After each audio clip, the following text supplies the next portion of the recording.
ഹൃദയത്തിൽ അനുതാപത്തിൻ നിറവോടെ അനുരഞ്ജിതരായി തീരാം ബലിയർപ്പിക്കാം.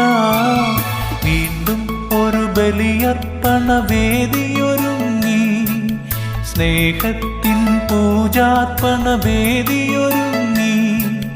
പാടാമൊരു മനമായി സ്തുതി കീർത്തനമേകാം, ചേരാമൊരു നവജീവിത ബലിയിതു മോദാം.